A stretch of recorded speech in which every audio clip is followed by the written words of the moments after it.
going to talk about. We waiting for an open? It says we're live. Pop Culture Train Rek with Darin Martinez. All right. Welcome back to another exciting episode of Pop Culture Train Rek. I'm your host, Darin Martinez, and tonight we got a great show lined up for you.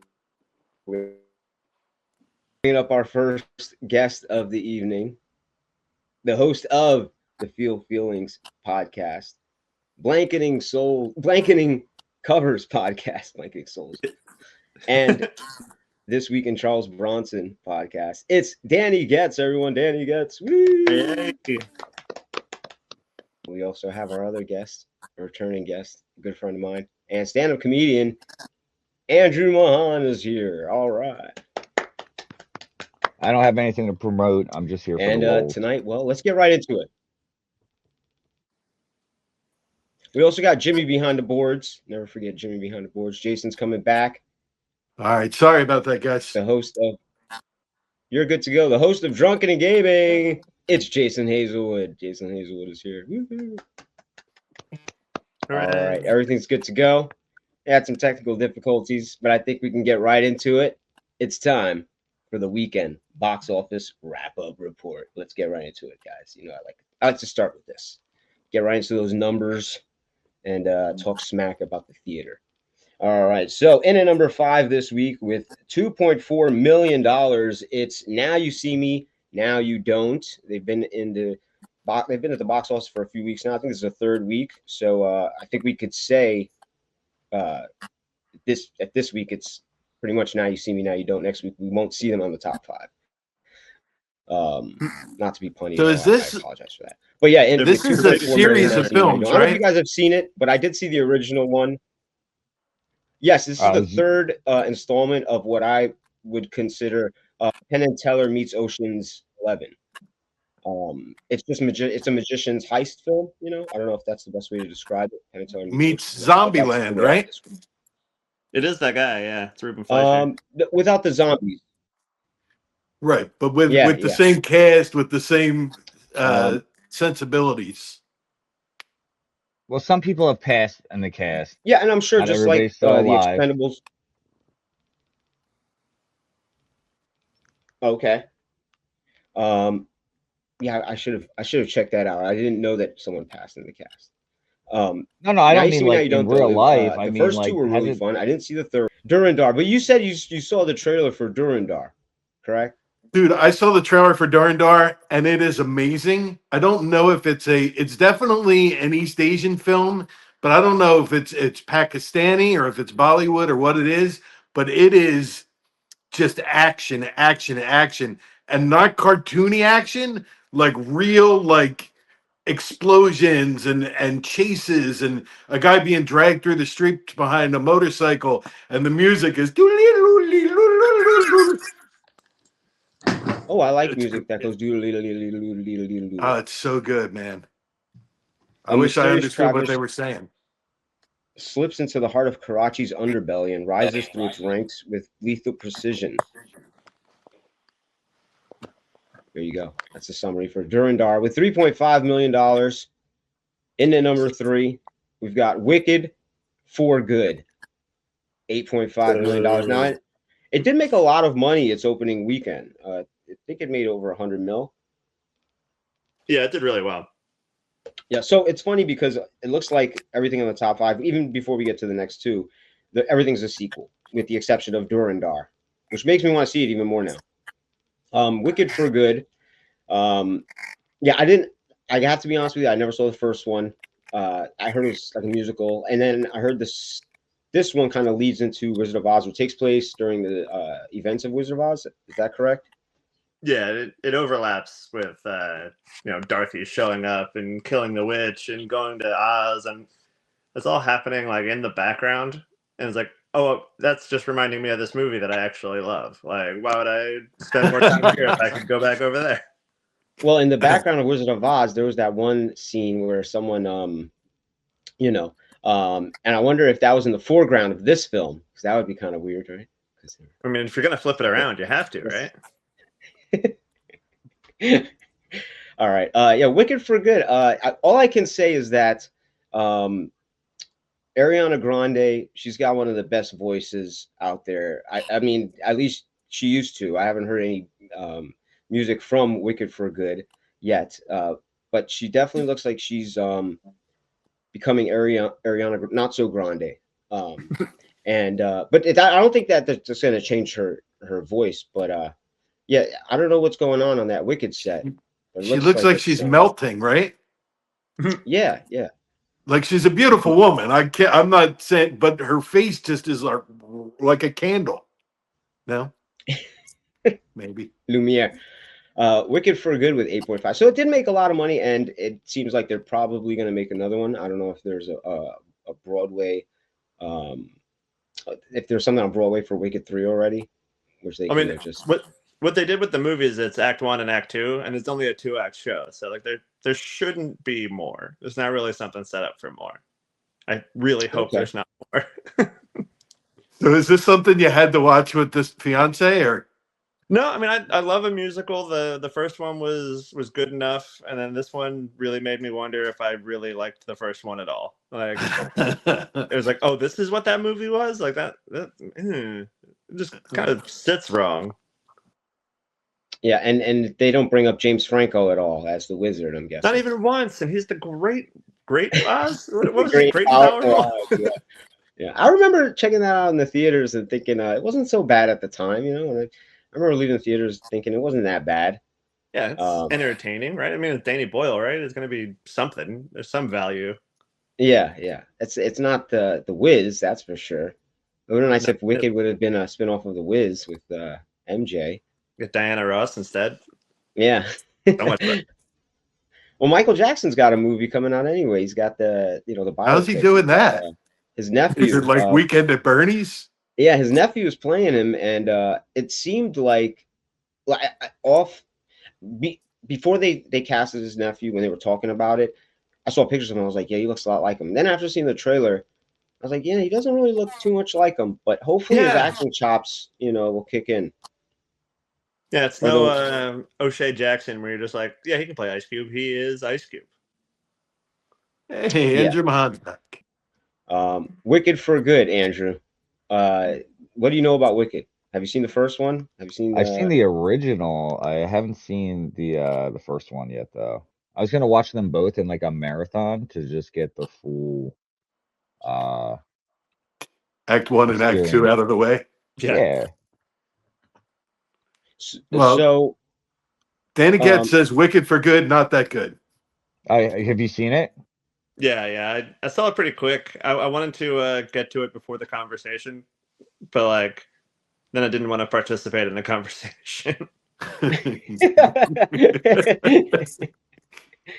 So are you pleading the fifth on your review then? Is it? Oh no, I've been very I don't like it, and like I've talked to people who do like it, and none of them have even like close, because like it's not even one of those movies where it's like if somebody told me the thing I was missing, it would change my mind kind of thing. Like nobody's been able to kind of put the pieces together for like why they like it and I don't.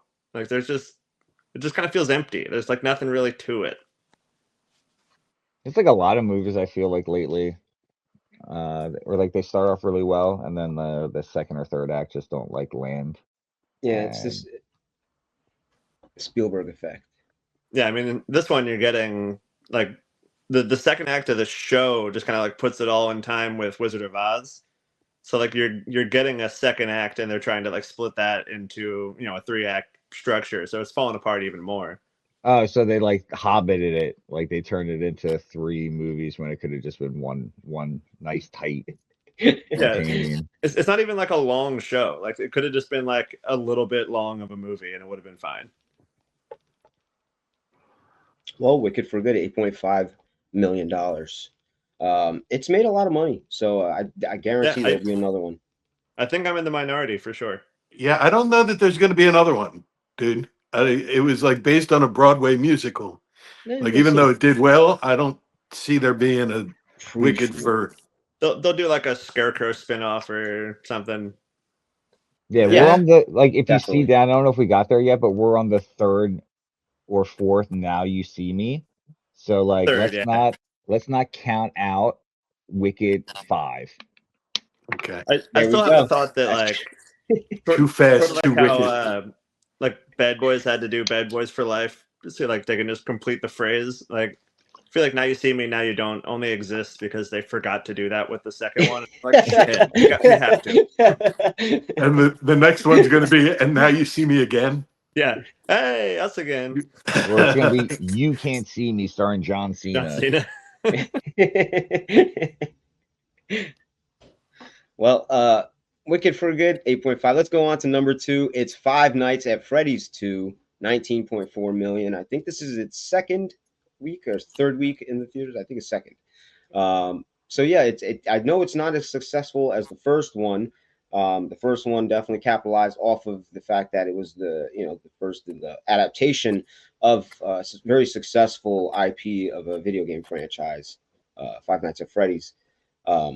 I think it also caters to that same crowd that went to go see Minecraft, but Oh yeah. minus the horror fans. I know that they're probably like the same age range, the Five Nights at Freddy's and Minecraft. They were probably peaking at the same time, those games. So I assume, that they're probably the same fan base.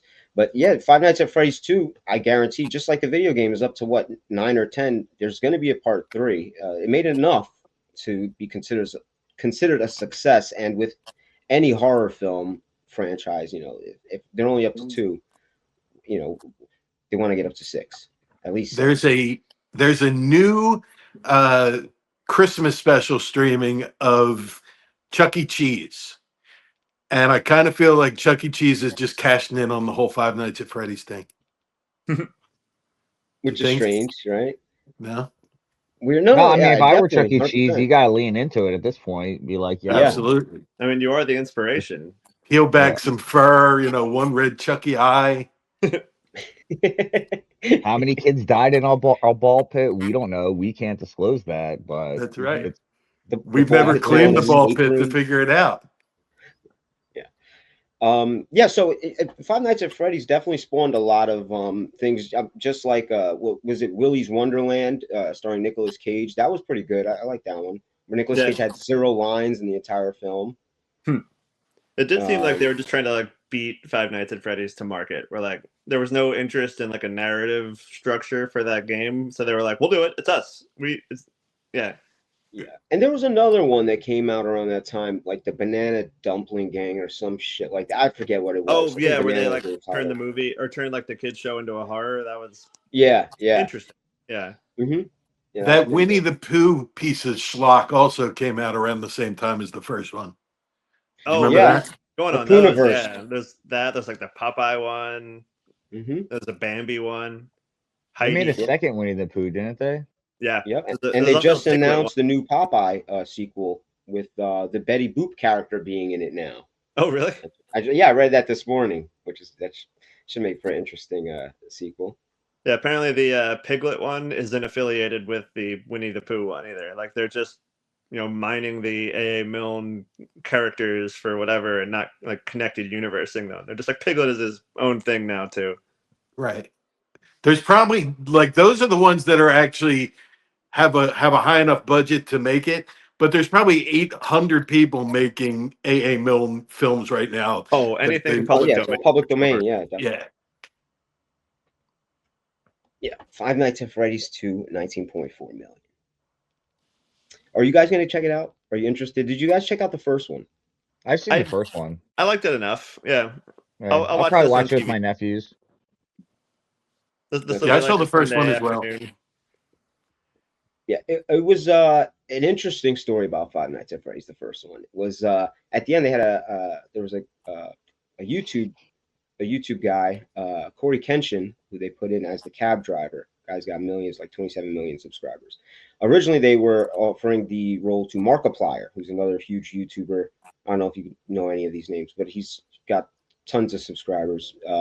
But he went on to make his own film called The Iron Lung, an adaptation off of a recent PC Steam game called Iron Lung, where you go into like an ocean of blood, and it's just a crazy horror film. So he gave up that role to produce his own film, and then he went into post-production hell And meanwhile, the guy replacing Corey Kenshin, now, from what I heard, he's also in the second one.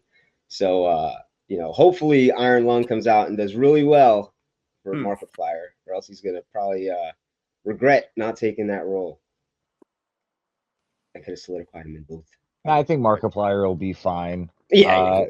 He's also in some Amazon Prime movie. I'm sorry, it's adjusting myself. He's in some Amazon Prime movie that he stars in. I keep circling it and going to check it out. Because I'm semi-aware of who he is, but I just have not watched it yet. I haven't been that bored. He does a lot of these well, I shouldn't say a lot, but he has done these really high budget choose your own adventure videos where it reaches the end of the clip and then it gives you options on the screen to click. Oh, that's fun. Oh, he's that guy. I know this guy. Yeah. So he's done those before with a really high budget, and so I guess with the Iron Lung, he's trying to just go in on his own, and I heard it's getting a theatrical release. So, like you said, he doesn't need another role. If he's producing his own film, with all the money he's made off of YouTube, he doesn't need anything from Hollywood. Yeah, fuck Hollywood. Yeah. So Five Nights at Freddy's, although they only made but so much this weekend, they're guaranteed to be a part 3. But let's get into number 1. It's Zootopia 2 with $25.9 million. Zootopia 2. I believe this is second weekend. And of course, it would make that money because it looks like if you look at the top 5 right now, it seems like that's the only option for kids. So if you have kids and you want to bring them to the movie theater, that's the one that's going to take your money, unless you're a Wicked fan. Which even then, animation's always a lot safer. Is it though? That Shakira character is a little racy. In Zootopia 2? And she's a cop. Yeah. What's that? And she's a cop. No, she's not the cop, right? Is she the cop? No. Oh, that's not Zootopia. That's Madagascar, isn't it? Where's Shakira at? Shakira I have no idea. Song from Zootopia. Yeah. Zootopia 2 though has a big cast. I know they added Macaulay Culkin in the second one. I'm not sure if that's why it made so much money this time around with the Culkin factor in there. Do you know the movie's already made $1 billion? Zootopia? Yeah. Yeah, I believe the first one or this one. This one. Apparently in China, they've got a problem. There's a very popular character in this that's a snake, and the Chinese people are buying this poisonous snake as a pet. And it's seriously causing problems. The Chinese government had to come out and issue a warning, don't go buy this Madagascar tree snake or whatever it is. Yeah, it is huge in China. Yeah. You think I'm making this shit up? Oh, yeah. 100%. Source it. You're so good at Pull it up, Jim. No, it really is. It was a real story. Oh, well, if there's one takeaway from that story, it's let's look at the numbers again, because if you add the top 5, what do you have there? You got, what is that, 45, 55, 60, maybe 63 million, just estimating. Altogether, their top 5 movies, 63 million. This is bad, guys. I know we talk about but this is the part where I was saying in the beginning where we're going to talk crap about the theaters. They're trying their best. They're trying to put anime in the theaters now as much as possible. Not that hasn't been a thing. They're starting to release, finale. Stranger Things finale is coming out. They've released some finales from other previous shows and specials from other shows. And not the 100. Yeah, it's just no. We got a Madden draft going on too at the same time. That's next weekend though. Next weekend is their big weekend, right? Those numbers better be better next weekend. Well, I mean, Avatar just got released this weekend, so we'll see on Monday what those numbers look like. But from what I hear, they're estimating about 100 million opening, which is not what James Cameron wants. Now, anyone will tell you that's a successful opening, but that's not what James Cameron wants to hear, because what he envisioned with Avatar when he created the first one was, we're going to have this universe, we're going to have 4 films. That's the first thing he said. We're going to have 4 Avatar films. Now we're at part 3 and it's at 100 million opening. I wonder how he's feeling about the 4th one. I wonder if we're going to get James Cameron, a confessional where he says, you know what? I think streaming is the way to go for the fourth one. And he creates some type of thing to explain the reason why he has to give up and go to streaming with the fourth one. I mean, Disney's didn't put they a big already? chunk of money into their theme parks for that. I don't know if they're going to let them get away with that. Yeah, no, yeah, definitely not. Didn't they already announce like the fifth one has a release date, and they haven't even like right done the away. fourth Yeah, one? 3, 4, and Yeah. 5 had like, this is Like by the 2030, you're like Yeah. Avatar 5 by 2030. Probably still before we get GTA 6. Yeah, unfortunately. Yeah, so that's it. Your weekend box office wrap-up report. Not a lot of money was made. Zootopia 2 takes it this weekend. Just all kids stuff. Durandar Like, is the standout. Durandar was the only film that wasn't a sequel. So let's give it up for Durandar, everyone. A Karachi action film. Didn't think we were going to do that, did you? That's what we're doing. But that's it for your weekend box office wrap-up report. And this weekend box office wrap-up report is brought to you by Blanketing Covers Podcast. The Blanketing Covers Podcast. Check it out. There you go. Hell yeah. We'll throw some plugs in there once in a while. Okay. We're on YouTube now. You're on YouTube watching this. Go watch it on YouTube. What is the name of it? Blanketing Covers. We listen to a bunch of covers of a different song every episode. We just did our Christmas one. It was a wonderful Christmas time. Oh, that okay. sounds awesome. Yeah, you listen to 30 different versions of Wonderful Christmas Time. Oh, that sounds terrible. It's awesome. It is so much fun. It'll make you change your opinion about the song. If you liked it, you'll hate it. If you hate it, you'll love it. And you make it fun. I'd like to think so. Thank you. All right. Well, we have some movie news articles I wanted to discuss. There are some things out there that I feel like need to be talked about. This is the end of the year. And so we got our first thing. It's from slashfilm.com. It's 2025's mostly disappointing blockbusters taught us a valuable lesson. Now, just going through it, they mention The Thunderbolts. They mention Fantastic Four First Steps. And James Gunn's rebuilding of the DC Universe with Superman.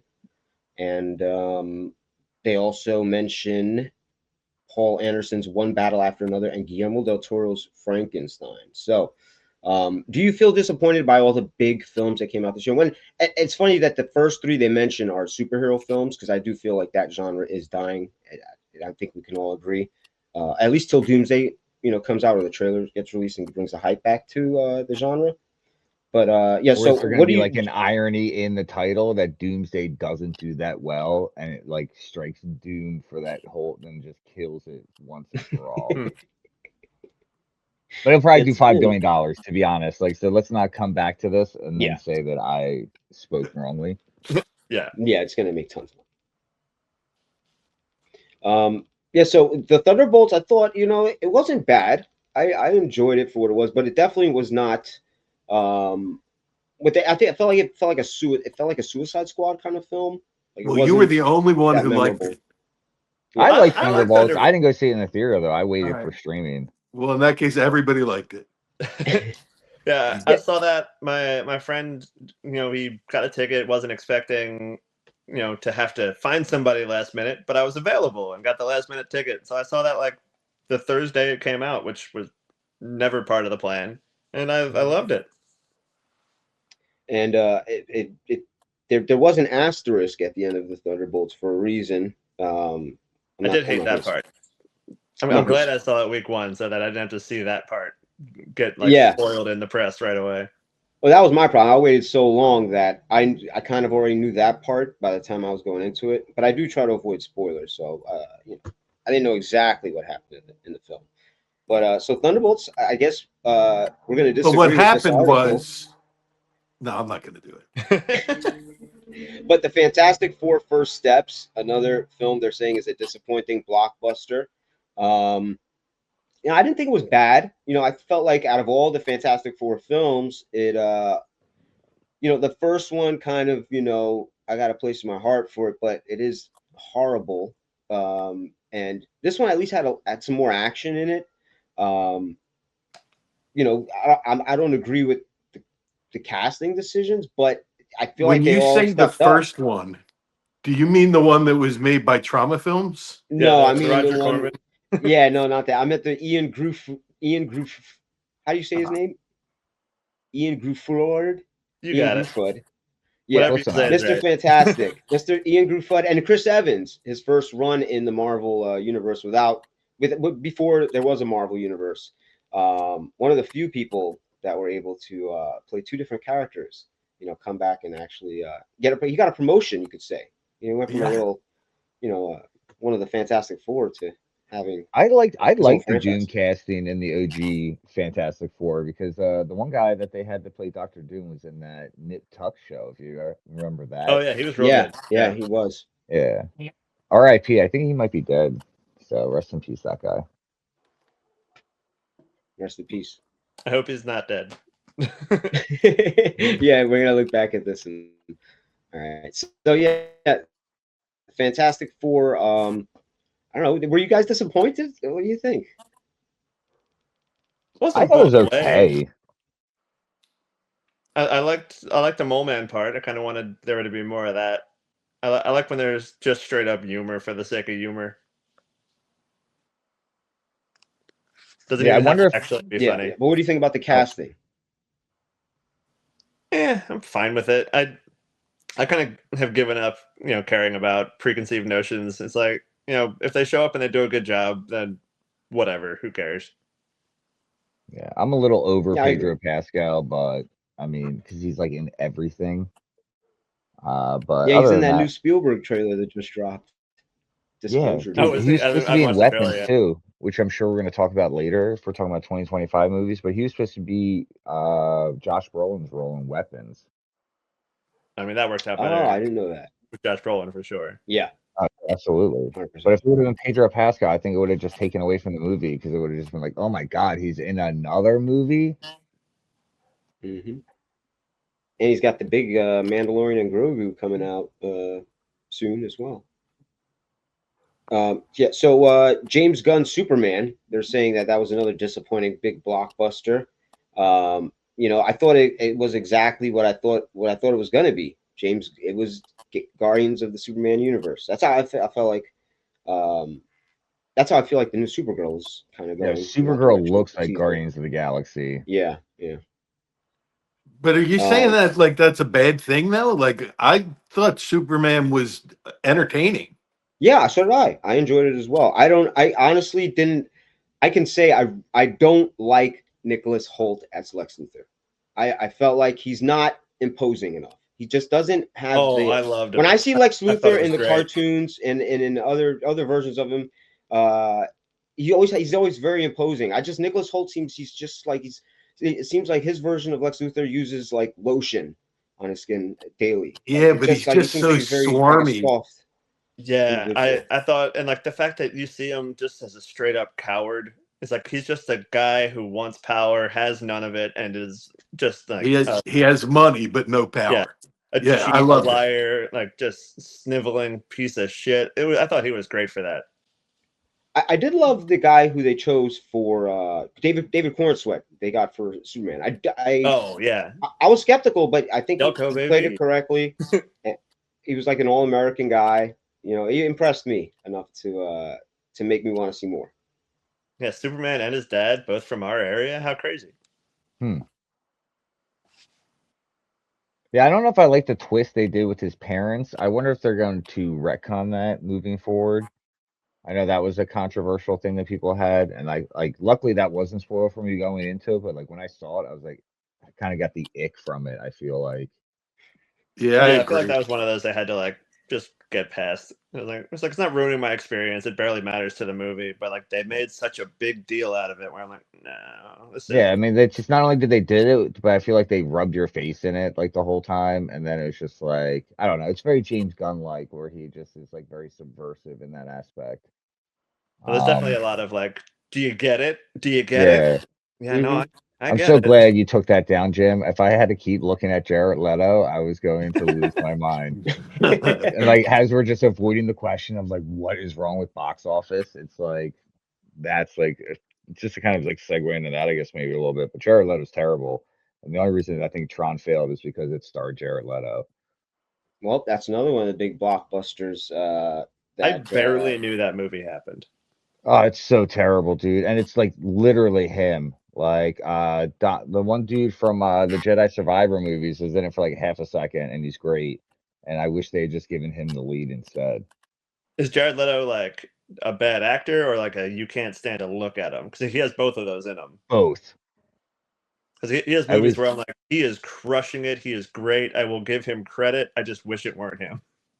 Yeah, I mean, I can't think of. I mean, I would be wondering anything in like the last 5 years that Leto has done that has been good. I don't know. Oh, anything post Oscar is pretty much a wash. Okay, yeah. All right. If you're drawing the line at the Oscars, okay, yeah, I'm in total agreement with you. Once he won the statue and then started his cult, like it all went downhill from there. Yeah, I mean the band sucks too, so fuck that. Yeah. Well, he actually got to. He's one of the few guys who got to be in both DC and the Marvel universe. Well, the Sony Marvel universe. So does Yeah, Sony sort of. count? Yeah, I mean, he's not in it now, really. I guess, Only right? the Spider-Man does, I guess, because he's the only crossover that they've had with Yeah. Sony, technically. I feel like Sony single-handedly like self-sabotaged, like suicide bombed, like kamikaze struck like the Marvel universe by just like nonstop dropping crap. Like Venom, for all its good stuff, was low-key terrible, and I'm not afraid to say it. I thought it's like when it's going into like novel and weird and like that stuff is great, and then there's 75% of the rest of the movie is like, no, we're serious, and it's like, why? The other stuff is incredible. Yeah. And then Madam Web was terrible. Craven was like so awful too. And I like the guy who plays Craven. I could watch Madam Web over and over and over and over. There's just something so weirdly entertaining about a movie that's like, we're going to show you everything that would make this a much more exciting movie, and then show you that not happening. And it's like, that's such a strange choice. It's such, I mean, it's what the character kind of is. So like, it like, there's not another way around it. But like, I find that so weird and entertaining. It was their answer to Birds of Prey, the Birds of Prey film. Oof. Yeah. Another banger. Yeah, Harley Quinn and the gang. God. Ewan McGregor is incredible in that movie, though. There is a rumor with Warner Brothers, the acquisition of Warner Brothers, that James Gunn might not be running things for too long.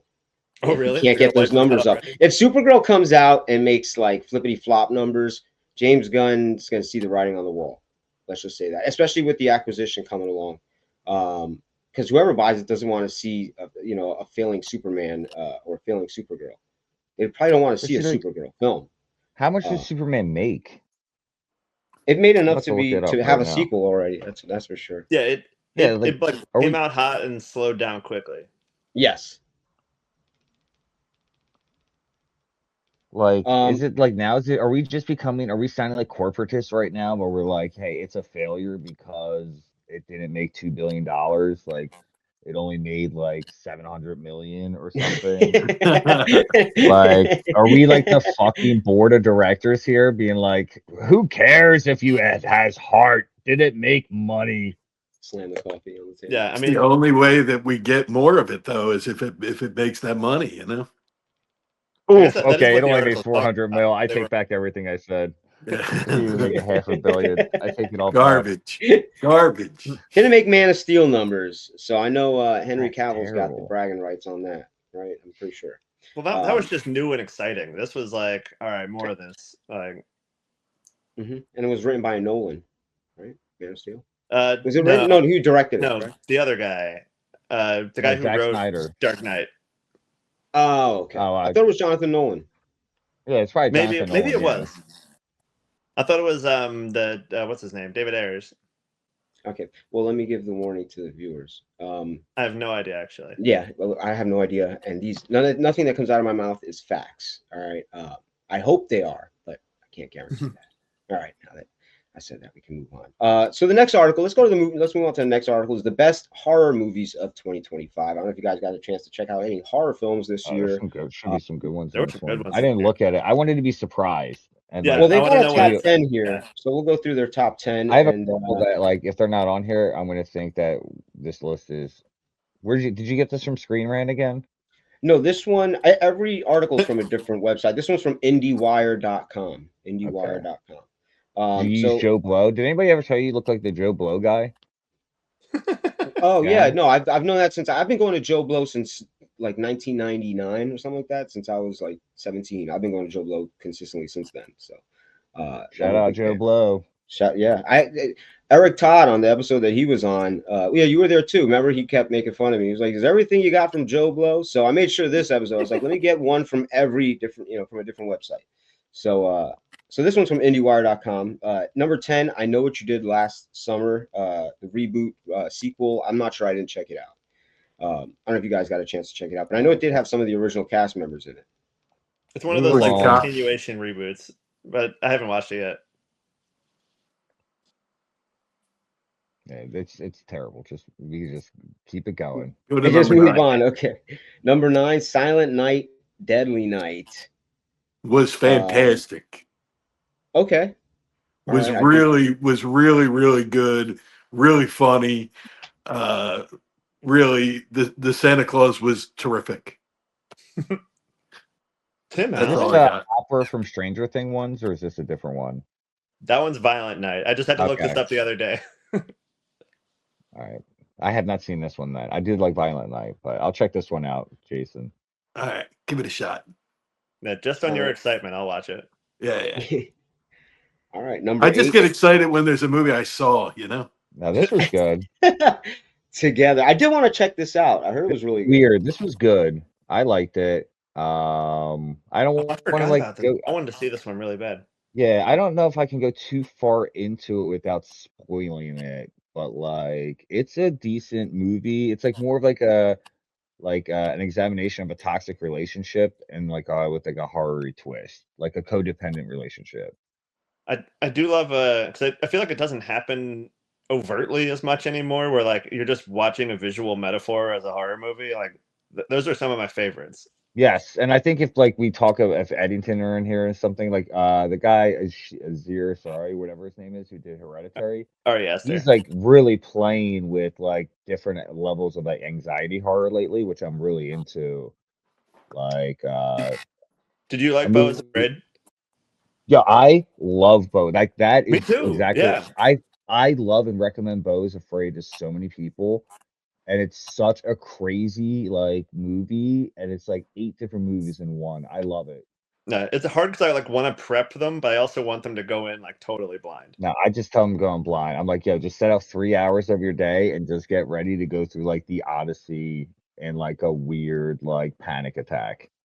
Yeah, and I think once like the hype of coming off his first two dies down a bit, they'll be like, "Oh no, this is actually a really good movie too." Like, Yeah, well, it's like most people that like either like it in parts, like they'll like the first act, second act, third act, and like not really dig the other ones. I think the first act is so like gripping, and yeah, I then like think everybody just needs to watch it one more time because when you see it all yes, the way through, you'll start to catch stuff early that you weren't realizing was like actually really relevant, and like it comes together in like a really yeah, cool way when you know it all together. it's like either watch it and then watch like a YouTube video breakdown of it, or Yeah, just watch it twice, and then you can like, yeah, it's a really if you guys haven't seen it, I can't recommend it enough.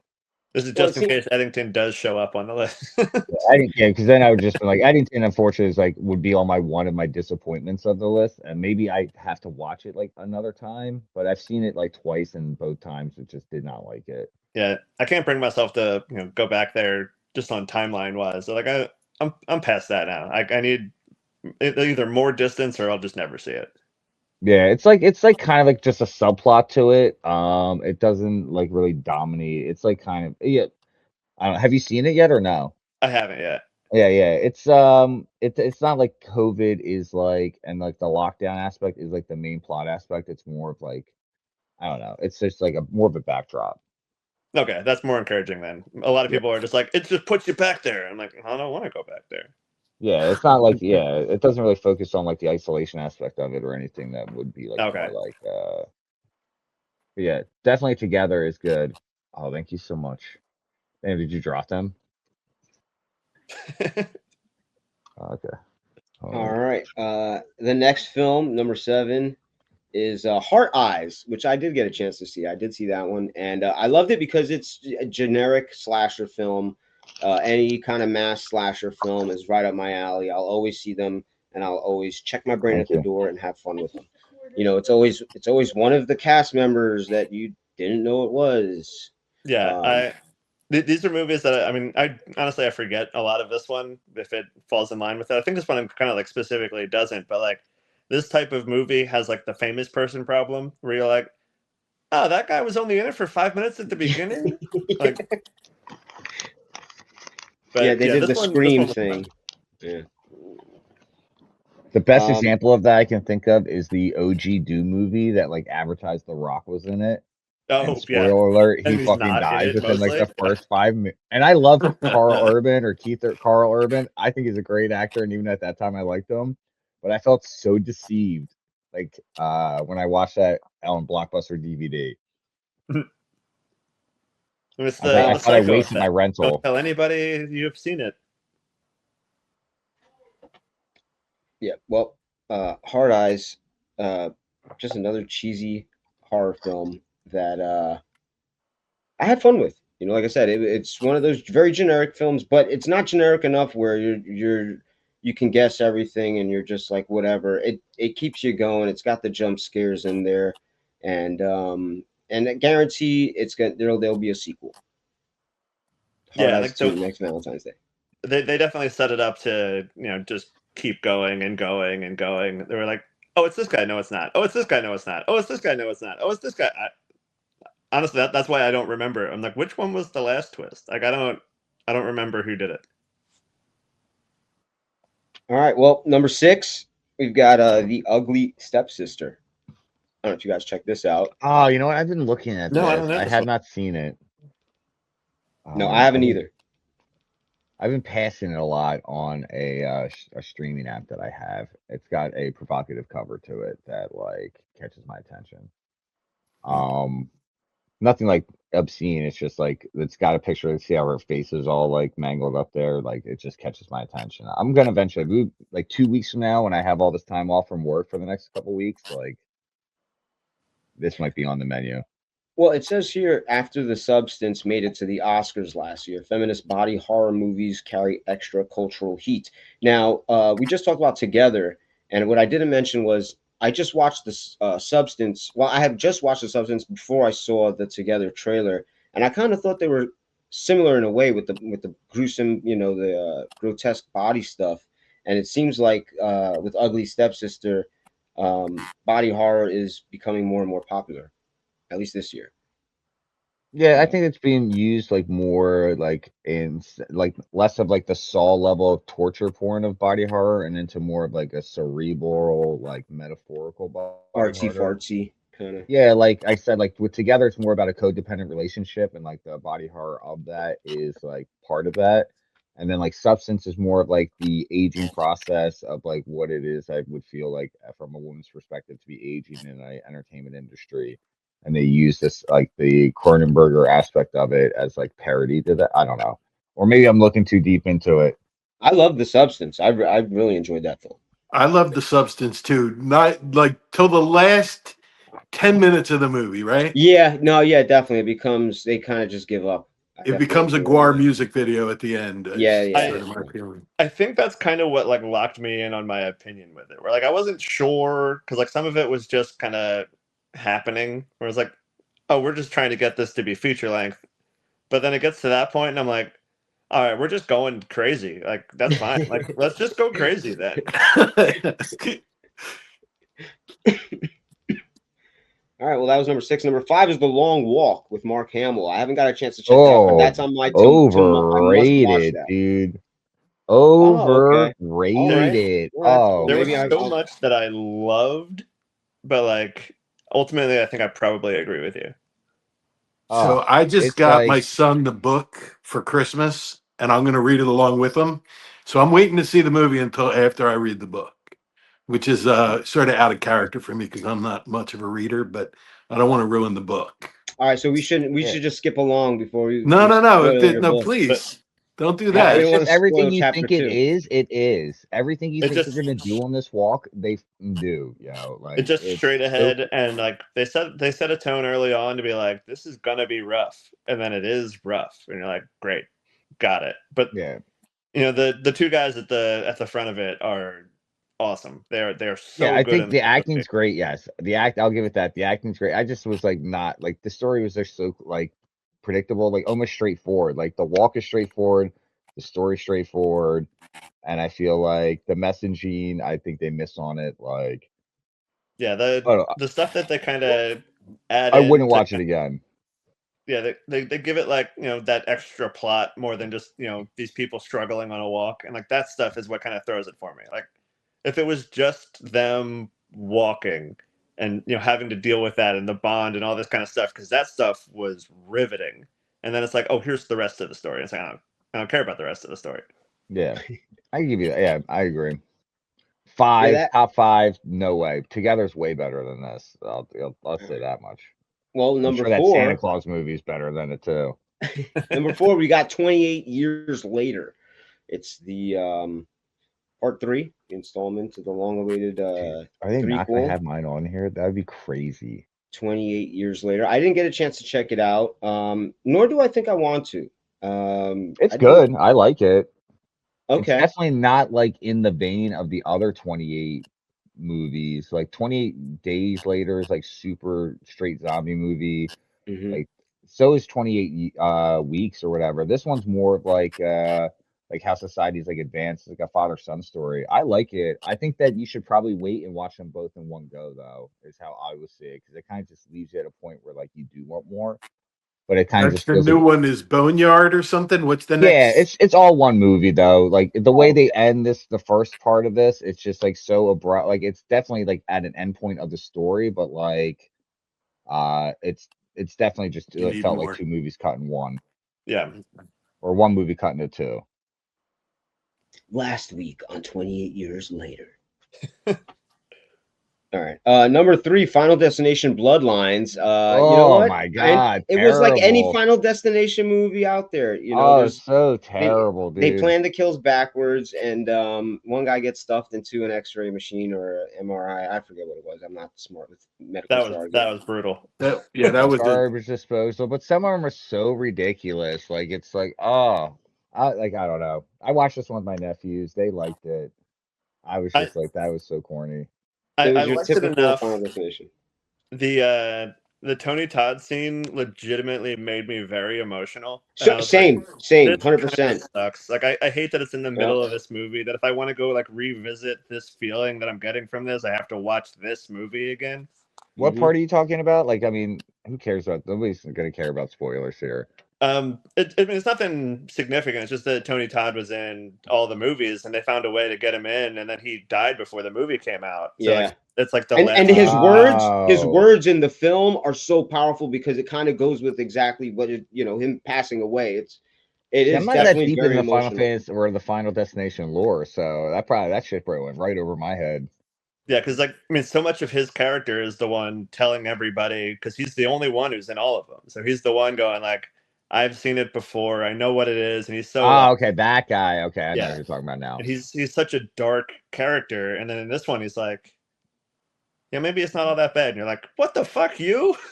Yeah, and then he passes away right after saying those And like lines. clearly he knew this was going to be the last thing he did, and like Yeah. that's disappointing that it was this, but like it's a great scene. Hmm. Definitely a respectable farewell. He did so much. He gave us so many memories and so many films, and it was. I feel like it was very good monologue. Of course he had a lot of lines, but there was one monologue specifically that I felt like it definitely wrapped up everything, like his whole film. Not I don't know how to say it correctly, but it like wrapped up his film career in a way. Oh yeah, there's Like definitely it like ended his I film career kill perfectly. Candyman at this. Like Yeah, yeah. So that's number what was that? Number 3. Let's go to number 2, which I think is gonna be a battle between 1 and 2. And of course, number 2, they got Sinners up here.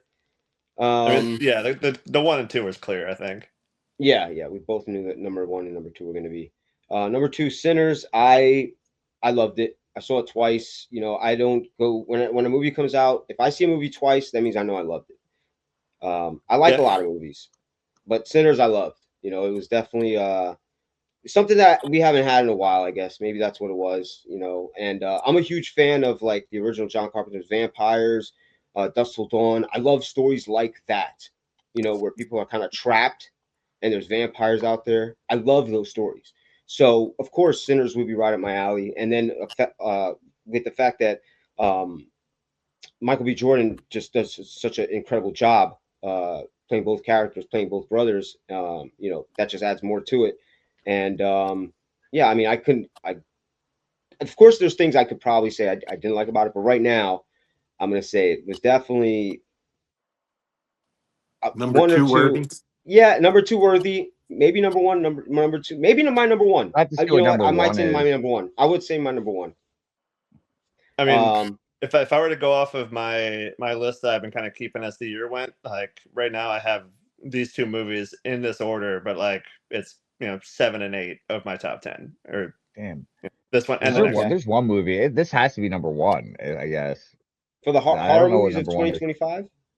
Yeah, I'm looking it up right now to see if this movie I'm thinking of is from this year. Oh, it is. I feel like Okay. All right. number 1 has to be like there's no doubt about it what number 1 is to me. Well, let's go right to number let's see 1. it. Let's go right to number Yeah. 1. I love 'Cause we know- Sinners. Like my top three is like to go. Oh yeah, yeah, it's definitely what. All right. Weapons, No, my there we go. movie's not on here, so we'll touch on that after we talk Oh, about good. weapons. Yeah. I can't Weapons. believe this wasn't on there. Yeah, I love weapons. There's nothing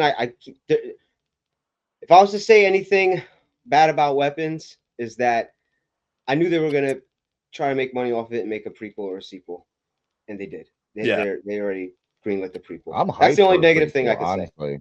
I'm glad it's a prequel and not a sequel because there's definitely juice to be squeezed in that like lore from that. Oh, 100%. And the aunt watching her go, I'm into it. I would like to see where they go down that road. Yeah, I do like seeing her where that like whatever she does, she's gonna succeed. So like I'm into like all of her previous successes in like torturing and tormenting. Yeah. I can say that this film had the most mind-blowing trailer of the year. Probably of the past like few years. Because when you see all the trailers, you're like, what is going on here? I need to know more now. Like that's how good the trailer was.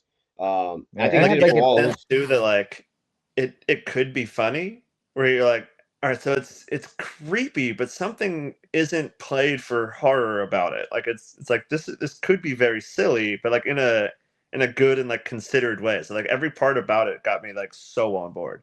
Yeah. I personally love it because shout out Whitest Kids You Know. I'm Trevor Moore. Like I'm just so happy that that group or people from that group are succeeding. I can't remember the director's name, unfortunately. Yeah. Zach Greger. Yeah. Well, yeah, Weapons is good. I like the slow reveal, as Danny was saying, like where it's like you got it from a perspective and it kind of like just slow burned you. Like it was sufficiently like tension building where like each individual story as like the story progressed, like just got better and better and like more of it got opened up. Yeah, like I don't love this type of storytelling. Like we're going to tell you as much as we can here, and then we're going to go to an entirely different person. Because I tend to get like attached to main characters. Like even if I don't like them, it's like I just want to stay with them and see where they go. So when it shifts perspectives, I don't usually kind of stay on board. But this one had me locked like the whole way. Oh yeah, they were able to kind of go back and forth seamlessly, and you kind of it's one of those films that when you get the other you get to see through the eyes of the other character, you kind of get excited because you know what's coming. Like, oh, this is the part where this, like, you know, like you kind of know what's going to happen, but at the same time, you're very excited to see it from the other person's perspective. So I give it that. Yeah, like you see the gas station scene first from the first perspective. Oh, and yeah, then that's the best one. Yeah, Yeah. like every one of the cutoffs is always that like, oh wait, what the fuck, and then it brings you to like, oh, here's what the fuck. Yeah, I did hear that the director, when he wrote the film, he came up with a question and the question was, what if a class of kids didn't show up the next day, a whole class of kids, and only one showed up. And I heard that the way he wrote the film was that he started with that question, and it took him weeks, if not months, to come up with the answer to the question. And then once he did, that's when he wrote the film, which we know what the answer is, obviously, if you've seen the film. Not trying to spoil anything for anyone who hasn't seen it, but yeah. So I thought that was very interesting, and it did. As someone who likes to dabble in writing stuff myself, that when I did hear that, I was like, let me challenge myself with the same kind of thing, and I am currently kind of doing the same thing where I asked the question and I answered it recently, and now I can finally write the story for it. So I'm glad you phrased it that way, because when you started to say that you dabbled in, I thought you were going to say that you dabbled in the occult and you were trying to find a way to weaponize a bunch of kids. I'm actually going to need a little bit of each of your hair. Yeah. What I find interesting about weapons too, I don't know if you guys know this about like the behind the scenes lore, but like Jordan Peele's Monkey Paw Studio was like really heavily bidding on this. And like that kind of led to the hype of this movie. And then seeing the movie, I can totally see why Jordan Peele was so adamant about getting it, because I feel like it fits in right into his like kind of like movie universe that I don't think is necessarily connected, but like it's very much intertwined with themselves, with maybe Nope being kind of like an outside one, but like the whole twist in weapons, I feel like is totally a Jordan Peele like wheelhouse of a twist. Yeah, like just supernatural enough to not be real. Yeah. And much better than what his studio ended up releasing. I don't know if we're doing disappointments, but him was like one of my biggest disappointments. Yeah, I can't bring myself to watch it. I just love Marlon Wayans so much when he gets to do like real roles and everyone's when he's not naked. Yeah, this isn't it. Yeah, I was super hyped for that. I think if you do a re-edit of that, it could be a better movie. But I'd be interested to see. I heard Jordan Peele cleaned house with the. Oh yeah, he fired everybody. But before we switch subjects, I have to bring up like the travesty that's not on this list, and that is Bring Her Back. Have you guys seen Bring Her Back? Is that this year? What's that? That was this year. Yeah, that's a great movie. Yeah, I didn't see it, but I did see their first film. Wait, no, I think I saw the Brothers.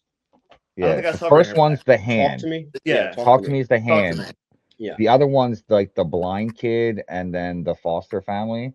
I don't think I actually watched Bring It Back. I haven't seen it yet. It is. I was so excited for this movie. I can't believe I didn't actually watch it. Like Sinners, Weapons, and Bring Her Back are like an interchangeable top 3 for me for this last year. Like Bring Her Back is definitely terrifying, and like these I love Talk to Me. 2 YouTube guys are crushing it, and like I'll watch whatever they put out at this point.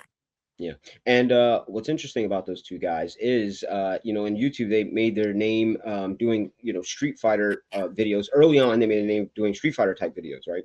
So after Talk to Me was such a huge success, they were offered the Street Fighter film, and you would think that someone who is such a huge fan and rose to success, using Street Fighter as kind of like a background, you would think they would have been, on board with this thing. So they immediately left it I'd say like a few days in, maybe not even a week or so. Remember, have you seen the trailer for that movie? With facts. Yeah, but and then so that made me think immediately. As soon as I heard that they left it, I'm like, these are huge fans of Street Fighter. Their dream project is probably making a Street Fighter film. They got hired to make a Street Fighter film, and then they left the Street Fighter. That means this film is going to be ungodly. Like, it's going to be shit. It's going to be horrible. It's not giving me high hopes. Yeah. Yeah, it's going to be just, yeah. So just knowing that they left the project, that they've that's their dream they probably project. saw fucking 50 Cent come out with that hairline, and we're like, you know what? No. And then Jason Momoa came out. They're like, oh my god, is this going to get any worse? And then who's the dude from the Flagrant podcast? He probably came out. Andrew Santino or whatever his name. Andrew Schultz. Andrew Schultz. Yeah, he probably came out and he's just like, they're like, that's it, I'm out. So we're done. Throw my hands up. He's playing Dan in Street Fighter. They bring in some of the more popular characters into the series. Dan. Everyone remembers Dan. Sure. Yeah. With the pink gi. All right, so yeah, that's. I guess we can move on to another article. We got something that Jimmy brought up today, so let's get to that one. It's Disney making $1 billion investment in OpenAI will allow characters on Sora AI video generator. Jason, you're a huge user of the AI apps. How do you feel about this? It's not that I'm a huge user of it, but I do embrace it, and I like the idea that Disney is doing that for the idea that it can be fan fiction, right? Like they're not going to let you monetize it, but they're going to let you use their characters. It's nice of Disney. I don't Yeah, know what they get out of it, but well, I'm I sure think it's a lot of data mining and all that kind of stuff. Anytime you see a big corporation spend this much money, they're stealing something from you. yeah, but so are they buying into Sora then? I guess they are. $1 Yeah. billion, yeah. All right. Well, then So that's what they're doing. if if you're on social media, you look through reels. A lot of them are Sora videos nowadays. They just happen to pop up. If you leave it on for more than 2 seconds, guess what? Now it's part of your algorithm. It's going to pop up even more. Yeah. So I think they know that there's such a huge generation of these Sora videos all over social media, TikTok, I'm sure as well. I don't have TikTok, but I'm 100% sure they're out there as well. It's only a 3-year deal, says Jim. Okay, so they're doing it for the promotion because they know that Sora right now is so hot. In 3 years, it won't be as hot. That's what I'm guessing, and they're using it because they can get their characters in all of these videos that are going all over TikTok and Instagram and whatnot. Well, yeah, that was the whole thing with OpenAI, where like they're not saying no to using people's IP, but like people have to tell them you can't. So like you have to like opt out. You can't opt in. So I think Disney is doing this to kind of have access to so many things that they kind of already don't have but want. Right. Even if it's just to find out which characters, you know what I mean? Like, what are people most interested in? And then we can market to that. Oh yeah. So like if suddenly AI, everybody's like putting Jafar in the middle of whatever crazy scene, it's like, oh, I guess people want a Jafar thing. right. There's gonna be Yeah. like a wheelhouse of time, however fleeting, of AI, where it's gonna be so sweet as a consumer, like where you're gonna be able to be like, hey, I want to see the original Star Wars movies in Studio Ghibli, or I want it to be an Akira level anime, Right. and then like I want this to be changed, and it's gonna pump it out for you in like 20 seconds, and you're gonna love it, and it's gonna be great, Yeah. And then, and then it's all gonna turn. I'm just And hoping that then it lasts for like maybe 2 years before it takes everything over. Can we Yeah. get some And then cool? every Can I watch article is X-Men broke. 97 in like a realistic looking, like with like current Marvel characters? Make X-Men 97 with all the current cast. yeah, that'd be nice. Yeah. Josh Brolin as Cable. All your friends who make money on art will no longer be able to support themselves. Yeah, it's terrible. Yeah, I mean, it's going to decimate so many industries across the board. But like, it's not going to stop people from using it. And I feel like even me, and knowing how unethical it is, like uh I don't know, it's gonna outweigh the risk. I feel like I'll definitely be like, hey, show me an anime Star Wars, or do this or do that. I I don't think we got know. some Am I feedback. am I in the wrong for that? I mean, it's hard to stop the flow of the world at this point, but I don't really engage with it It's all like that much. using an But iPhone. Like, how ethical is the iPhone's construction? Let's be honest. So it's I mean, like if you're there's using, no ethics in capitalism or whatever like the expression is. yeah. So I feel like it's gonna be nice, and it's gonna be like horrific. I mean, I already feel like there's a lot of AI slop out there anyway. A lot of these like movies that are just getting pumped out lately. I feel like when I watch them, I was like, yeah, like The Running Man felt like it was written by AI. I think what's going to happen with AI, at least in the short run, is that people who are using it as a tool are going to rise to the top, right? Like the people who are just creating schlock, that's gonna sink to the bottom and no one's gonna care about it. But people who are able to use it and then combine it with their own art and their own storytelling and their own creativity, like that stuff's going to rise to the top, hopefully. Maybe probably not. Never mind. I mean, that would be great if all of a sudden AI was like the one true meritocracy, but who knows? As long as we get the Disney Princess Twerk team out of the Sora Disney collab, I think we'll be all right. Oh, We'll see. that's day one. Yeah. Yeah. So I guess we're all on board with this thing. Yeah. Goofy in Reservoir Dogs or something like that. I mean, at this point, it's like, what are you gonna do? It's either go along for the ride or just get like washed over by the wave. Yeah, it's true. I'll never use it. I probably won't watch too much of it, but what am I gonna do? Have an opinion? Yeah. I did. You know what? There was an AI that I be a did delicate watch. balance, don't you think? Of like, because you hear about like infamously, like to take Marvel for instance, is like really overworking the artists that they do have rendering this. It's like maybe on Jason's line of like maybe not so much just relying on AI as a total, but like more of AI as like an enhancement or a crutch to maybe backfill some of these hours with still like a human element directing it. I think there's got to be some sort of compromise there because like currently the system's not working before AI. Like it's like very awful hours for these people, and they probably are looking for relief. So like maybe hopefully ethically we can work with the AI to make a better product. Because lately Marvel's animation has stunk. Their CGI is terrible. Like I saw a fine artist who paints dogs in like pastoral scenes, like fine art, but you know what I mean? Like a paintbrush, paint and canvas artist. And what they do is they take the picture of the dog that they're going to paint, but then they put that through AI and make a scene and then paint the scene. So that's what I'm saying. Like they're using it as a tool to get to a final step. Like I think that's a great thing with AI is someone who doesn't, I don't know, man. I just think that there's, it's sort of like there's people who have ideas but don't have the creative juice. And then there's people who have the creative juice but don't have the ideas. And unfortunately, there's got to be a blending of those two things somewhere along the lines. Yeah, I do like the idea of it as like a step in a process, just not like when it like is the whole goal. It's like, look, I made an AI thing. It's like, okay, but like, what did No, but you didn't do anything. Yeah. Yeah, I think it's still a lot of it's in its infancy, so you're only seeing little snippets of it. I'm waiting for like maybe like a more of like a maybe not a feature length, but like a 15-minute like 3-act type of pure AI. Because most of the AI stuff you see, even the popular stuff, is only like 30 seconds at most. I mean, So, did like, you see the Wizard of Oz at the Sphere? That one? No, I did not. Should I look that up?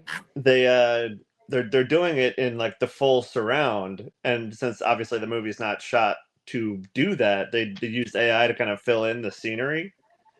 And it's one of those things where, like, in theory, I hate that because there's artists who can do that job very, not easily, but know how to and do it effectively. But also, I love that they did that. Like, I want to experience being in the Wizard of Oz. That seems cool. Yeah, it seems like a very delicate balance, and like hopefully that's what I mean. Like I said, hopefully we figure it out. But unfortunately, like the people that usually are in charge are gonna like exploit the new technology as best they can to hurt everybody else. It's not a salary you have to pay, so that's yeah. All right. Well, I got one more article I want to go over. It's the Oscars will officially pivot to YouTube. Good. Get off my It says, television. but there's a catch. So yeah, I think we all kind of saw this coming. Regular TV is dying or dead, you could say. And it only makes sense that they would pivot to YouTube and or another social media platform, if not streaming to all of them. When the Oscars first started, it was actually hosted by Bob Hope, and it was on the radio. Yeah. And then it kind of went from radio to television, and it makes sense to go from television to whatever's next, and hopefully to whatever's after that, as long as they keep making movies, Mm-hmm. I like now. this. Now I know where to find it and how to find it and how to watch it. Yeah, they'll still be doing all the red carpets on. Every station will send out their red carpet team. So I guarantee they'll still be. Every station will be covering it. At least whoever's allowed to. You know, ABC. It'll be or- funny, like in a weird, like kind of slap in the face is like whoever used to run the Oscars, like ABC, CBS, whatever they were, like they have an on the carpet pre-show where it's like them interviewing people on the red carpet, and then they're like, okay, well, if you want to catch the show, go check out YouTube. Yeah, they have to throw it away. Yeah. We lost it. Over to you on YouTube. Fucking whoever is the famous YouTuber, PewDiePie, or what's This his used to name? be my Mr. big Mr. thing. Beast. Hey. Over to Mr. Beast hosting the Oscars. Yeah. Now that's next. It'll be Mr. Beast Oscars, and yeah, I also feel like the celebrity status of streamers have been elevated recently to like actors celebrity status, at least some of them, the more popular ones, you know, they have like millions and millions of followers. So it makes sense that the Oscars would pivot to YouTube.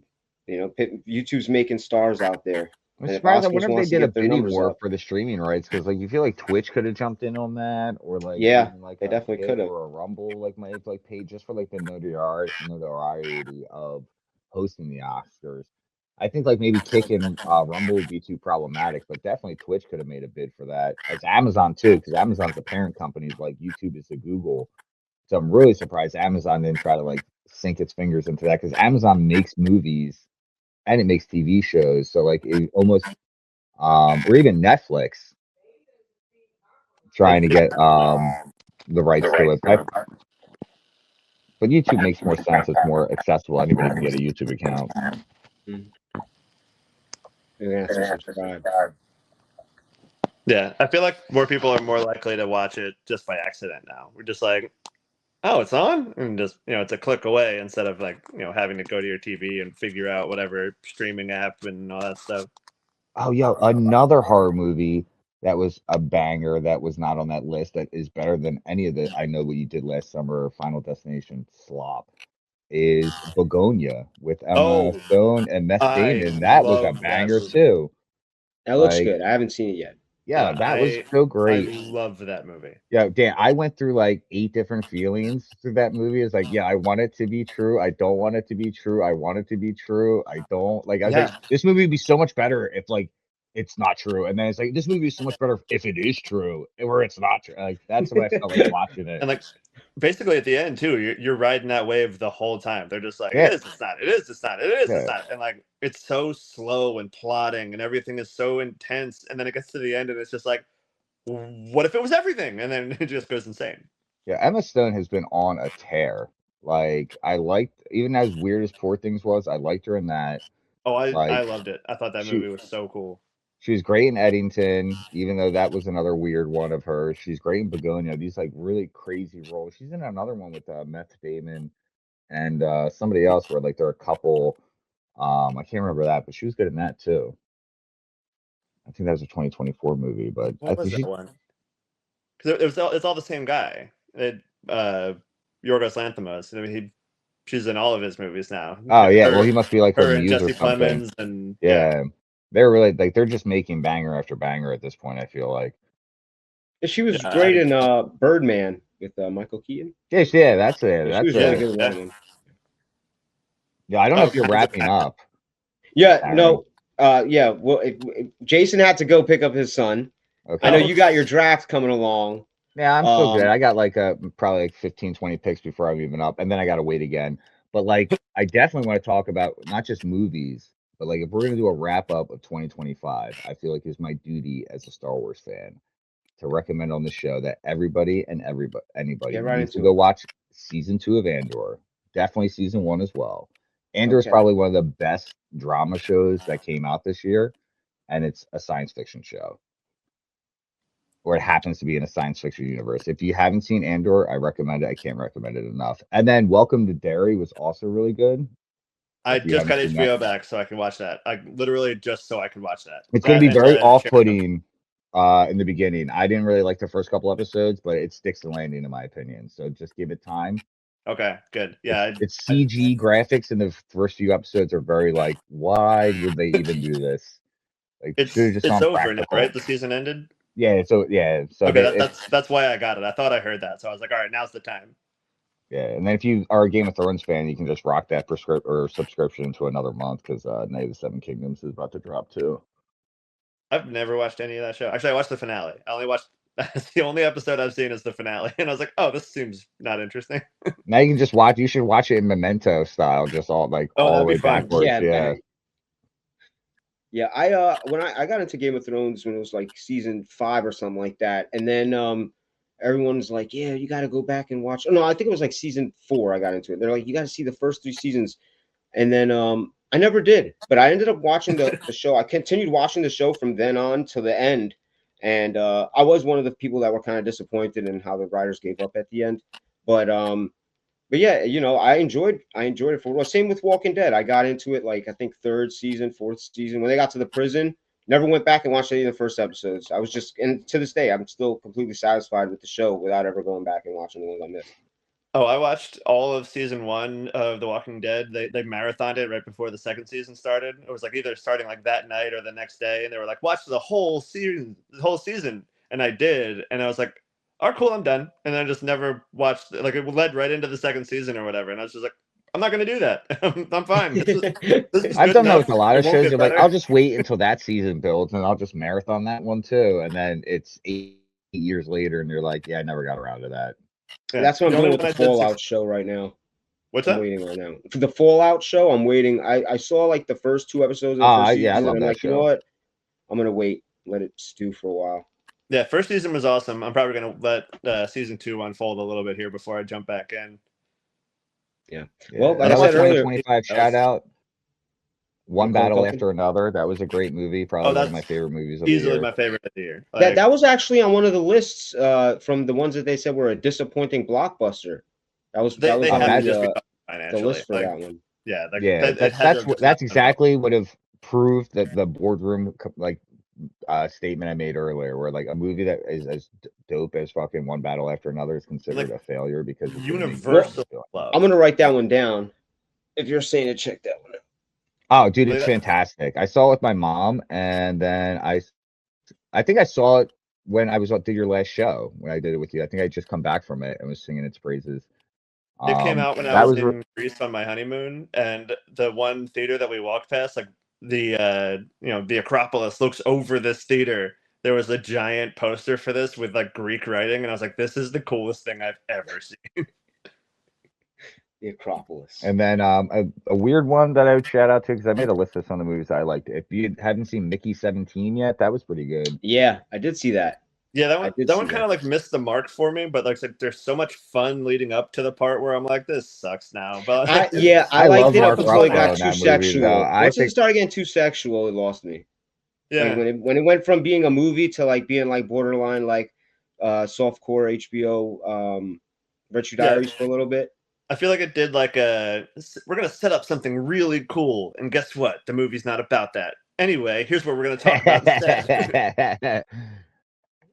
But yeah, I No, loved mean, it. I did. I loved That's it. a It was fair great. criticism. I liked it. It was just a weird movie that I Yeah, liked a lot. definitely. You know, Original. the movie I watched more than any other movie, like 2025 movie that I watched this year, The Naked Gun. Yep, I watched that. I watched That it twice. was okay.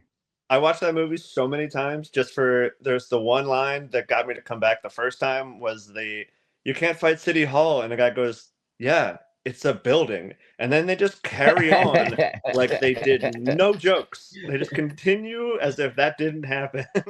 Hey, that film had Paul Walter Hauser, who was also in He's the one- the disappointing one who gave the Fantastic line, Four, Mole Man, right? Oh, he's in a ton of stuff this year. Yeah, he's in a great serial killer show called Blackbird on Apple TV. I Oh, recommend that is That's so good. Taron Egerton in that movie, Yeah. not that movie, in that show too. Yeah, Yeah, but They're that dude is so perfectly weird in it. And then that's all I see him as now. Like, it's just like one of those things where I just see somebody and then they were forever that person. So that dude is Yeah. forever that serial killer with that like blah, blah, blah, blah, blah, blah voice. he's just got I've that never weird seen dark his side anything to him else. now. Yeah, Like Well- he needs something like so off of that to like get that out of my head, to like cleanse that out of my brain. but yeah, another fun one that I watched this year, Universal Language. I forget what country it's from, but it just has this like really silly sensibility to it. But like, it's one of those where like you don't really know when you are in time ever, and like it just kind of like ebbs and flows through this whole thing just to kind of give you like a tonal experience with like fun people. And it just kind of was a really enjoyable time that I just like laughed throughout with just like jokes where you're like, who the hell would make that joke kind of jokes. They're so funny. Yeah. Nice. My favorite films were the ones we discussed. Sinners and Weapons were my two favorite of the year. You gotta watch Bring Her Back, dude. You have to watch Bring Her Back. No, I will, and I will watch Battle. One Battle After Another. One is a Battle After banger. Another. Yeah. Have you? It's a 2024 film yet, but have you seen? Definitely put Bo is Afraid on that list too. If you haven't seen that, Darren. What's that one called? Bo is Afraid. Beau is Afraid. That's a really good one. That might be on like. Actually, yeah, I've actually heard about that. Yeah, and then Friendship is a really good one. That's like a really weird. I like Friendship. Yeah. Like if Beau's Afraid is like anxiety horror, and like Friendship to me is like cringe horror. Like it's like I've never cringed in such a way that I did throughout the movie of Friendship. Oh. Like intentional, like this is what they're trying to make you do. It's just like, oh, bro, why would you say that or do that? If you want cringe, if I had legs, I'd kick you. I saw that on so many lists of like when I was looking at 2025 movies to kind of refresh my memory, and I heard that's really good. It is fantastic. It very much has that Uncut Gems thing of like, this might be the best movie I'll never see again. It's just so stressful, and like so much of what she does, and like it all kind of makes perfect sense that her character would make these things is kind of grounded in a reality like that, which makes it that much more uncomfortable. But like, it's real good. It's super tense and like really, really just like, oh, why'd you do that? Nice. I'm gonna have to put that. I'm gonna put that universal language, and then what is it called? The Watch Her Legs, or There Will Be Legs. If I had legs, I'd kick If I you. had legs. There's also if you have kids, Sketch is a really, really good kids movie. The graphics are a little shaky at points, but like messaging, and it's like heavy messaging, but like it's got just such a fun kind of lore to it. It's like this magic pond, and the girl draws all these pictures, and they all come to life. But she's going through a horrible time, so some of these pictures are horrible monsters that are trying to kill everybody. It's great. Oh, it's got the one dude, the Callahan guy from Arrested Development in it. Yeah, Tony Hale. Yeah. Yeah, I'm doing like opening tabs here where I'm like, if somebody's been saying movies, I've been popping them off over here. I had the Silent Night one that Jason was like super adamant about. Oh, ready? I'll run through my top 10 real quick then, because I think there's a couple we haven't said. One Battle, Black Bag. Black Bag, I like that. Okay, cool. Yo, that's interesting. Yo, I wish I had said that then, because damn, me we're kind of in the same way. Yeah, I love Michael Fassbender, so. Oh, that movie is one of those two where just like, I don't know why. And like eventually you figure out why, but like most of the movie you're like, I don't know why this feels sexy. Like why is this what is going on here? It's the Fassbender effect. But there's that one, Blue Moon, Richard Linklater. It's just it's Ethan Hawke just being like the most riveting person you've ever seen. It's just basically him talking to people, being like super charming, but also mostly sad. It's like a really emotional experience, especially as like a creative person. But like really good. Richard Linklater made two just great movies this year, but both about people who make things, and you're like, oh, okay, I wish I made things that people cared about, like these two people did. But yeah, there's that. Wake Up Dead Man, I thought was great. Yeah, that's like that a couple days ago. Yeah, I do like the Glass Onion or whatever they call that trilogy or quadruply of movies. They're always entertaining. I hope they never stop making them, and I don't care if they get better or worse. Like, I love a whodunit. I watch as many as I can find, and like these are super solid. Yeah, I feel bad for my original thoughts on Rian Johnson before he finally got to break out of the Disney shackles and make something of his own. I mean, I liked all of his movies except the adamant hate I have for Last Jedi. I think when they signed him, I was stoked, dude. Yeah, I don't even have like terrible things to say about that movie. It was just like, I wish he made this in a world where they were just letting him, not have to adhere to lore, where he could just like kind of make a space movie that was all these themes, because they were really cool themes. They just didn't fit, and like they had to like retcon them all out, which was so disappointing in itself too. Yeah, like I really like Looper. I think he did Brick too, which I Yeah, really Brick is like. great. The Brothers Bloom. Oh, I love the Brothers that was great. Bloom. Yeah, I he think does that's make bangers. I'm about to do his IMDb right now. We'll run through it real quick. We'll go writer, or not, we'll go direct. But then the last of the top 10 just to close it. I think it's like a 2025 like American release. I watched it on the plane when I was coming back from Greece, and it's The Accidental Getaway Driver. Accidental Getaway Driver. Haven't heard of that one. I don't know when or where it came out first because I was looking it up and it had like 4 or 5 different release dates, but I think it came out in America this year, and it's just riveting. It is just one of these like thrilling things, and like it's an old guy who gets kind of held up by like criminals, and they're like, you're our driver basically because no one will suspect you, and he's just like stuck with these people and can't get away, and it takes like big swings, and it's really really good. Okay. I'm into that. Well, is that was your number one? No, that I mean, It's like top 10 in no I was going 1 to 10. order. Okay. For sure. Okay. Yeah. All right. Well, I if I do come up with a top 10, I'll post it on social media. But usually, I always do top 3 every year. On New Year's Eve, I'll put my top 3 of the year. So Yeah, my you top already 3, know like I Sinners and said. Weapons is up there. Yeah, Sinners, Weapons, and Bring Her Back are my top 3 of the year. I'll have to look at everything to fit in that third film. Yeah, I'm at the point where I'll start rewatching all these movies that I have, ranked up pretty high, and then I'll kind of finalize it and throw it Well, out actually, there. no, I had to throw one battle after another in there too because I've watched that like 3 times already, and it's only been out for a couple of months. That movie is awesome. Like it kind of reminded me of like when Everything Everywhere All at Once came out. Like I watched that like 3 times in a week. Yeah, same.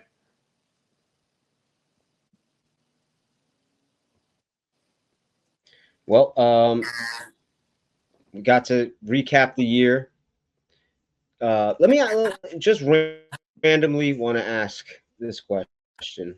This is a pop culture train wreck show. Even though we focused on movies mostly, sometimes we do ask about video games and music. So if you guys play video games, which I think both of you do, is there something that was released this year that you played that you could recommend? Video games. I'm playing Outlaws right now. I really like that a lot. Madden 25. Madden, I'm in a 32-man. Madden 26. Star Wars Outlaws. The year ahead, actually. So Expedition 33 is pretty decent. That came out this year, right? Yeah, one game of the year.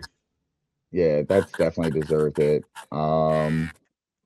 Yeah, I mean, I didn't really Baldur's Gate that came out last year. Mm-hmm. I always buy. I'm like an old person gamer now, dude. I wait for those things to go on sale.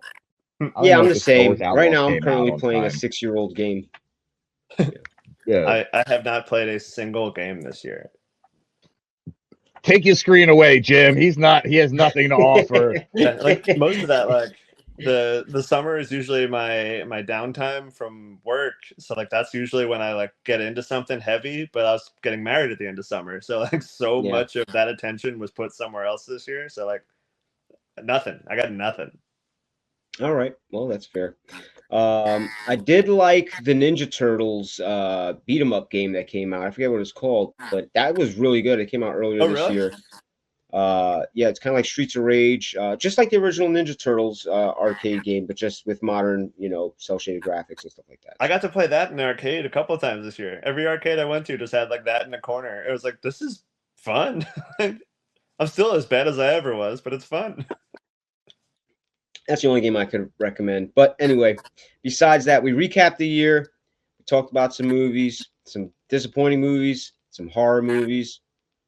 I think we can say that we recapped 2025 correctly, went over everything, and you guys brought a lot of movies to me that I have no idea about. One Battle After Another, Together, Beau is Afraid. I got a list here that I'm going to make sure I at least attempt to get through once I get Sarah with me, because movies are always enjoyable when you have someone else with you. They're more enjoyable. Yeah. I don't know. I watched like 400 movies this year, and I think 300 of them were by myself. that's fair too. You know, some movies I specifically have to watch by myself because she's not into action films or anything like that. Yeah. But there's certain films like anything horror I have to watch with her. Because the engagement afterwards, the conversation afterwards is worth it. So that is the one genre I have to at least check in first. Those are all next. Get approval. All right. Well, as Andrew continues with the draft. Yeah, my pick's actually coming up. Like, you can live stream my draft pick here. I just want to say thank you guys for being guests on the show today, and also being guests on previous episodes. Thank you, Jason Hazelwood, who had to go pick up his son. Ladies and gentlemen, anyone out there that was watching, thank you so much for watching tonight. And maybe if you watched any of the previous episodes or left a comment, thank you so much for being a part of the community. 2025 was great. Let's see what next year has in store for us. Thank you so much for watching Pop Culture Train Rek. That's going to call it a night for us. Pop Culture Train Rek with Darin Martinez.